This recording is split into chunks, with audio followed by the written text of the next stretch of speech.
And I want to talk about how Larian is going to be changing the way multiclassing works and how it's actually a good thing. So yeah, guys, I have played D&D for 5 years, dungeon mastered. I've played almost every week, and I have about 300 hours into Baldur's Gate 3. The main reason why is how you play D&D versus how you play Baldur's Gate 3 is so freaking different. And I think a lot of people are worried that you know what first I should do? I should go over the changes. So first of all, this is over a interview that was done in Italian, and then people actually translated it. So we don't know how legit it is, but we do know for sure they're removing ability score requirements for multiclassing. Normally it's like a 13 in one of the stats. Some classes it's multiple stats. This change definitely makes multiclassing more accessible and could buff many builds, but few will say it is game-breakingly overpowered. But also, where is it? Yeah.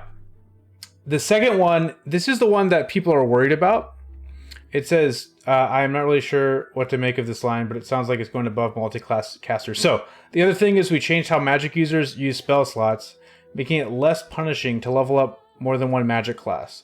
One of the issues with multiclassing is that if you multiclass early in the game, you don't get strong abilities like Fireball at the same level as a pure class. But we wanted players to be able to multiclass from the beginning of the campaign without necessarily having to wait for higher levels, so we had to tweak the resource usage a bit. So I'll be straight up at the beginning here. If they made it so that you got to be a level 11 fighter, the level cap's 12 by the way, a level 11 fighter, and put 1 level into wizard, and then you get 6 level spells, that would be stupid. That would be really stupid. I don't think they're doing that though. What I think they're gonna do is probably something like, you know how Eldritch Knight fighters, they have like about a quarter spell progression, or maybe it's 1/3, and then half casters like Paladin and Rangers have a half caster level progression. I think it'll be something closer to that. So it'll be like, let's say you have 3 levels in wizard. No, let's go with 5. Let's say you have 5 levels in wizard, and you take a level in fighter. Maybe by the time let's say you take 2 levels in fighter.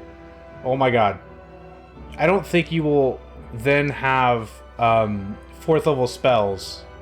I think it'll take a few more levels of fighter to get you access to those spells. Also, the main thing I want to talk about though is the whole point of playing a tabletop game versus an actual video game is completely different. For example, how many people play a cleric in their D&D tabletop game and always cast Bless and always do the optimal thing you're supposed to do? Like, I feel like none. I have a cleric in my party in my tabletop game, and it's never he like never casts Bless, and it's fine, but it's hilarious. But when you play Baldur's Gate 3, you're one person typically playing all 4 characters, so of course you're going to cast Bless because it's going to help your damage dealers do more damage, and you know, better at saving throws and whatnot. So yeah, I think also another thing to think about, a lot of the reason why people worry about class balance is we compare ourselves to other players in our group. And in Baldur's Gate 3, unless you play online multiplayer, which you can do, that's not what the game was designed for though solely.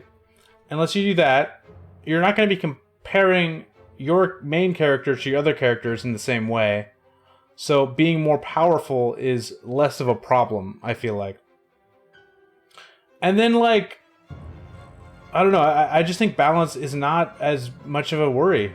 And like myself, I'm gonna be playing on tactician mode through my whole playthrough, most likely, unless it's like insane.